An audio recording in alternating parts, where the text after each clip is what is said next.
Hi, my name is Ha. I'm from Wisconsin, and today I want to talk about one of my working papers, just about a shock to water-wise institutional on the agriculture and markets in Western states. So water is a very important resource, but the water stress in Western U.S. is getting worse. There's more demand for irrigation, more demand for industry, and also for urbanization. At the same time, the supply for water is also has a lot of uh, change as well, and we see that due to droughts and global warming, the supply of water has not been very stable. And now in the Western states, the water is governed using something called prior appropriation doctrine, which is basically a system for private property rights. And here is the problem with this doctrine, which is the fact that water rights are often incomplete, meaning that water rights are not secure and it's not exclusive, and also the ownership to the water right is not always enforced, which can lead to a lot of problems such as water conflicts or inefficient use of water. So to fix this problem, many Western United States have adopted the general basin adjudication process, which is basically a legal process that is designed to formalize and clarify water rights. And by pulling all water rights to the of one basin to the court and adjudicating them, adjudication is believed to increase certainty of water rights by defining who can use the water for what purpose and for how much water and what is the seniority order of each water right. So this kind of process is expanding across many different Western states, but a lot of people don't think it's a solution to the problem, to the uncertainty of water rights, because mostly because it's a very costly process which can take decades to complete, and people prefer different solutions such as negotiations rather than taking everybody to court. So in this paper, I asked three main research questions. First, I asked whether adjudication increases agricultural land values. Second, I also look into whether this effect differs across different groups of users, for example, between downstream versus upstream users, as well as between senior versus junior water rights users. And I also wanted to see whether adjudication improves allocated efficiency, meaning that does water get reallocated to land with more productive uses. So my main focus in this paper is irrigation water rights in three Pacific Northwest states, including Idaho, Oregon, and Washington. I will explore the variation in adjudication timing across different basins to estimate the attributed effects of adjudication on the land markets. So the headline result is that adjudication increases irrigated land by 47%, which is pretty large. And I would still find evidence of heterogeneity as well as efficiency gains from this legal process. So before going to dive into the data and results, I wanted to give you some brief introduction into what is the prior appropriation doctrine. So it's one of the most common institutions in governing water in Western US, and is originally designed to incentivize irrigation infrastructure. But now when almost all watersheds are fully appropriated, the system is only used to manage the priority order of senior water rights. So it operates based on two main rules. The first rule is first in time, first in right, which means that if you put water into beneficial use in, for example, 1880, your claim to water is stronger than someone who put water up to the water right of someone who put water in use in 1950. And you also have more priority when there are shortages or droughts. The second key rule is use it or lose it rule, which basically meaning that if you if you fail to put water into beneficial use, you're gonna lose it. So the problem with this appropriation doctrine, prior appropriation doctrine, is that the water rights under this system are not always formally documented. So a lot of water rights are not documented. They're also overlapping, which creates a lot of conflicts. And the seniority order of these water rights are not enforced consistently, which creates a lot of uncertainty. And adjudication is expected to resolve these kind of uncertainty in the system. So what exactly is adjudication? Is a legal process. So it started by claimants filing for the claims to water along with their supporting evidence. For example, my family moved here in this year, and then we started consuming water since then. And then the state agency, usually the Department of Natural Resources, are going to investigate the claims along with the supporting evidence.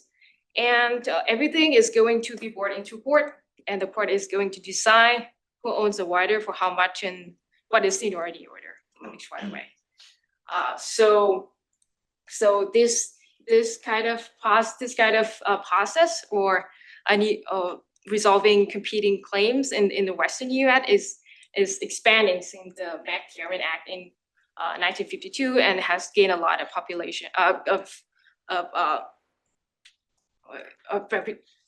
reputation since 1970s. So a lot of states in the U.S., for example, Idaho, Oregon, Washington, what I have, and also California, Montana, Utah are using the same method to resolve conflicts in water rights. But the net benefits of water adjudication, as I mentioned, is not very clear because it's very costly and slow. And it also accidentally reinforced the inequities that are stemmed from the prior appropriation system, especially between senior and junior water right holders. So I expect there can be winners and losers from this process. For example, downstream and senior user may benefit more comparing to junior and upstream water right holders. Sorry, can I ask you one thing? Yeah. When you say that this may reinforce inefficiencies, right, et cetera, I guess this all depends on what are the criteria that this court decides to follow, right? Do they have a sort of technical guideline, or could this be swayed by bias, lobby, political pressures, etc.? Otherwise, if they are super perfect technicians, I know they do not, they are not, or they're not supposed to. Yeah. There shouldn't be problems associated to it, right? So what could lead to these inefficiencies? So by inefficiency, they mean allocated efficiency. So whether water is being used by most productive farms, because most water is used for irrigation. So one paper on this paper, Burgess of court in 1979, suggests that in the absence of water markets, whether the doctrine, prior appropriation doctrine, is allocated efficient only when water is being used on most productive land. So okay, no, but the thing is not clear for me. It's exactly what this court uses as a criteria to decide who to adjudicate these water rights. You see what I mean? How that deviates. If they were following this perfect productivity measure, then there shouldn't be any problem associated to it, right? So what is that they follow to make this decision? This is what I'm not seeing. Oh, so I think it has something to do with how they give people, they allocate water to people in the first place, and that is something that I'm still trying to understand. So I think there's a lot of randomness during that process. It depends on how much water you want to claim. And usually this kind of process dated back 200 years ago. And I don't think people have a very good knowledge of how much water this person should be allocated. So yeah. When you say randomness, do you mean like arbitrary decision making, or what kind of randomness? So as I understand, if you want to claim some amount of water, and you can file your application And then I think depending on how much water you need. So because most watersheds now are fully appropriated. I don't think they allow more people to apply for water anymore in a lot of states. But if we go back to 100 years ago, and I imagine that how it works is that you have 200 acres of parcel, and then you said that you wanted to grow some kind of corn or soybean, and this is how much water that I would need. Then I think if there's not a lot of water user within that basin in that period of time, and if they don't have a good knowledge of how much water is out there, then I think you just say yes. But this is fine if the water is underneath the farm, but what if the water is flowing on a? You mean surface water and groundwater? Yeah, like if there's a river or a stream coming, then what stops somebody just siphoning off water before it reaches the farm, right? Because, there's water is present, in an aquifer underneath the farm, and you can say whether you have a right or not, and this process follows. But if it's surface water, one of the problems now is that if you siphon off the water before it gets further downstream, so how are the water rights on surface water allocated? So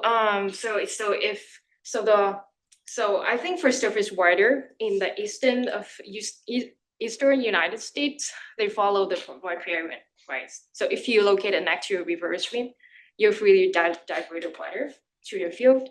But in the west side of the United States, where the water is more scarce, and they need more collective action. For example, organizing some irrigation infrastructure and irrigation districts, canal companies to basically divert water into those districts and then allocate water to their members. I think it's one of the most common way of diverting water into their field. So I think, but at the same time, there's still people that own the rights next to the waters and trying to divert water into their field. I don't know if that answers your question. So this is adjudication status in the Pacific Northwest, which is the context that I try to study. So as you can see here, Idaho has a lot of basin that got adjudication completed, as you can see. Oregon also have a lot of complete adjudication and has one adjudication ongoing, which is the Klamath River Basin. And Washington is a state that has the least number of adjudicated basin. They just got this Yakima River Basin adjudicated in 2019, which takes them almost 50 years to complete. And also petitioning for other basin to get adjudicated. Yeah. So I missed this. What phenomenon are you trying to explain? Are you trying to explain the rate at which things get adjudicated? How should we? I'm just trying to figure out what I should take away from this graph for the question you want to answer. So I'm trying to give you an overview of how I understood that. Maybe it'll be just useful, and maybe I missed it. I'm sorry. What actually is the research question that you're trying to get at here? So the research, I try to understand whether adjudication leads to an increase in agricultural land values, because in these states, according to their water statutes, when you sell the water, you sell the land, the water tied to the land is compare areas where there's adjudication with areas where there's no adjudication. Yes, I'm going to go over that soon, but I'm comparing basically and that's the idea. What predicts whether there's adjudication? I'm trying to understand, why do some areas get adjudicated more? Yes, that's a great question. Actually, for Idaho, they started to adjudicate all basin since 1980. So there's kind of no selection into what kind of basin got adjudicated. I think that's a problem for Oregon and Washington.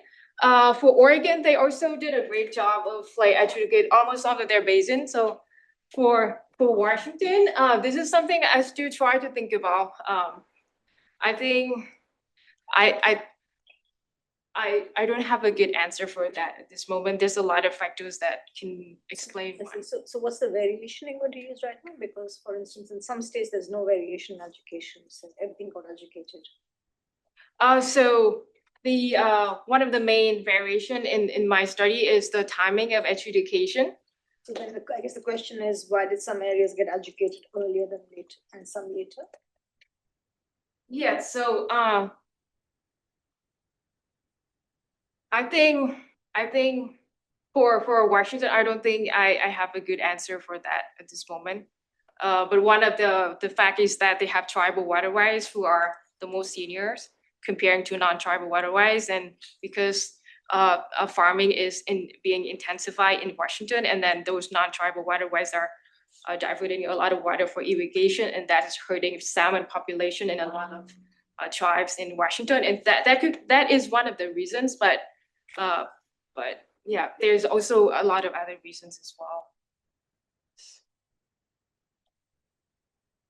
So let me go very briefly of how I think that there are certain mechanisms through which adjudication can affect land values. So like I mentioned a lot before, adjudication directly affect paper water right. So paper water right is the water that is written on the paper. And that is distinct from wet water, which is the actual amount of water that you're having access to consume. And because you bring everything to the port, and the port is the water-wise exclusivity is going to increase, because now you know that who owns the water, and because water-wise is standardized, so there's more chance for transfers of water-wise on the water-wise market, even though water-wise market in these areas are not very active. And the ownership to waterwise is also guaranteed because it has made clearly in the degree. And all of these factors are going to affect wet water directly. And I built on the literature on the value of water access, which is wet water on land value, to hypothesize this effect. And I also believe that adjudication holds an option value, even though you're not fully put your water into use, but because the value of water might change in the future, especially in times of climate change, and that we keep having a clear enforceable waterway would give you more flexibility in the future. So this is very simple way of thinking why senior and downstream or downstream waterway user might benefit less and more from adjudication. So let's say that my water user are very along two dimensions, downstream and seniority. So under open access, when there's no adjudication, your physical location matters only. And it doesn't matter whether you senior or junior or not, because there's basically no monitoring and no enforcement. So we see that there is some threshold where if you locate further downstream, you have no water left to consume, especially in times of drought. And when adjudication comes in, you can everything comes down to whether you senior enough or not. So there's also a threshold where if you choose a junior and there's not enough water for everybody, then you might left with no water.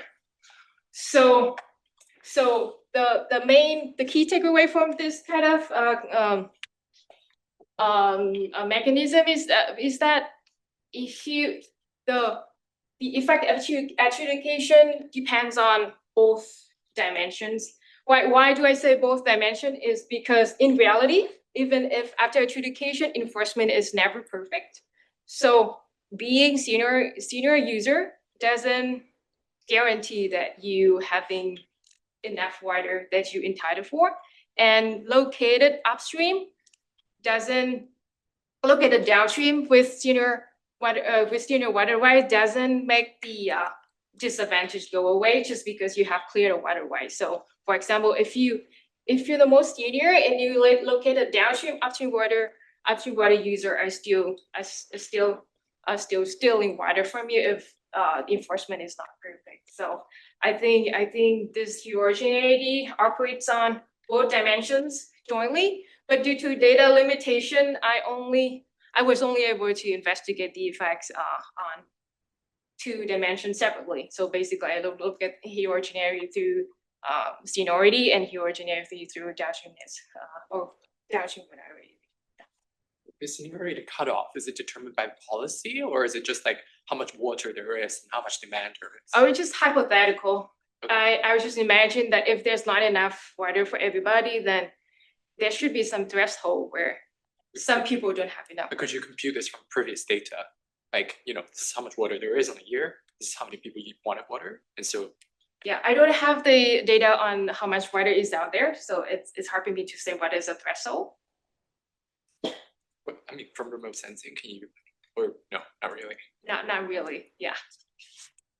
So my KEYS data set has three components. The first one is the water rights records, which has administrative data on the decree and priority dates, allocation, etc. And I also have the spatial information on the place of use and place of diversion, which let me know where water is being used and diverted.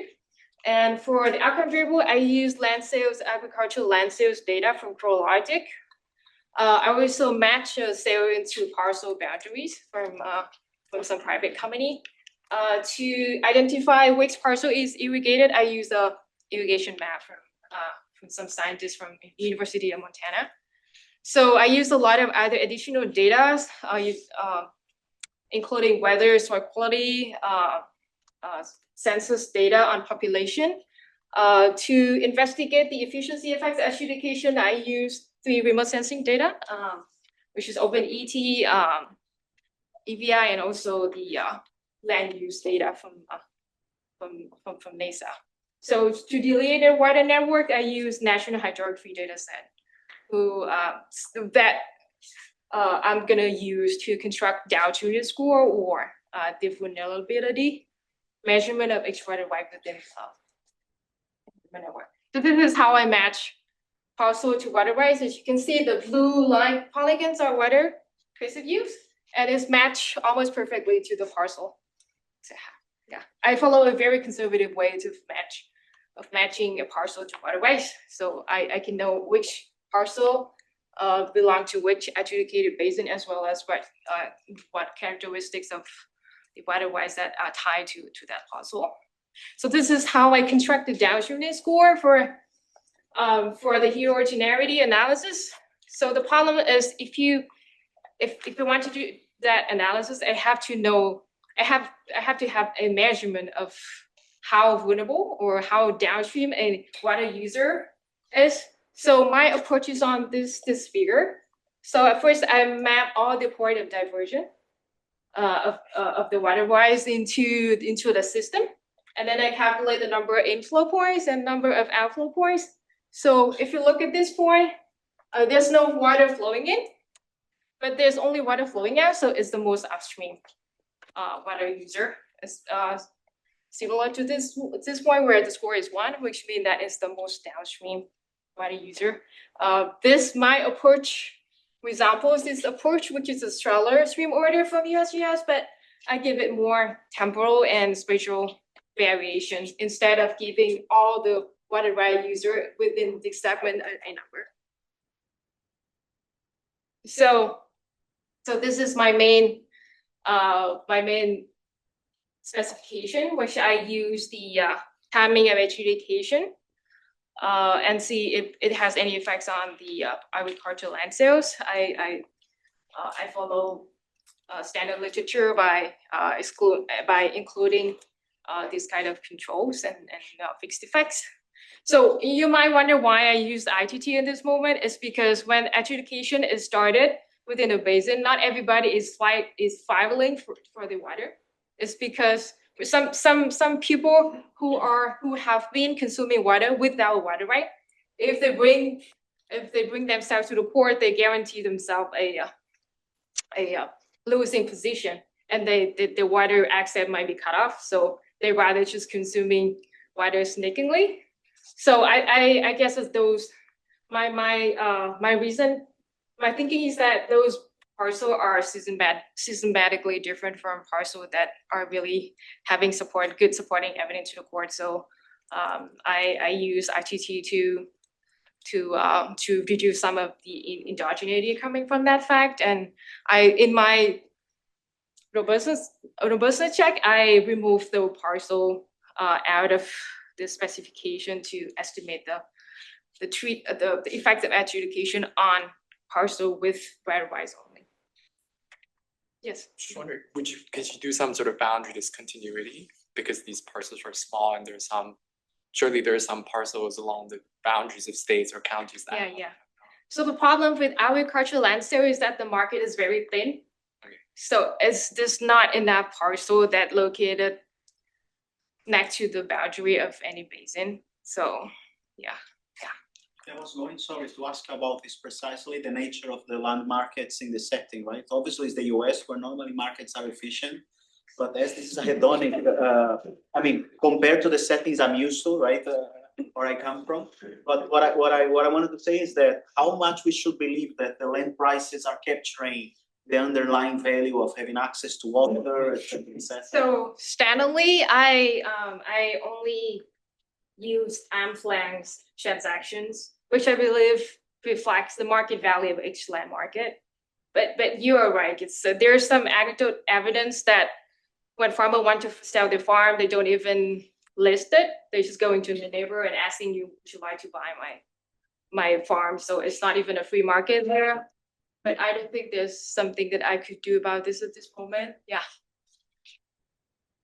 So this is the result from the event study on the agricultural land sales.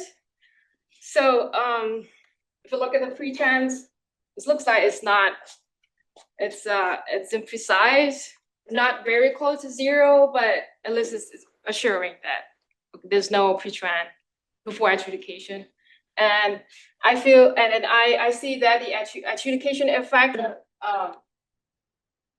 doesn't jump immediately, but only after 3 years, and you can see that there's an improvement in agricultural land values. And I think it's because adjudication usually takes a very long time, and it also takes a little bit of time for the market to adjust and for people to update the beliefs and update the expectations, and also make decision to invest.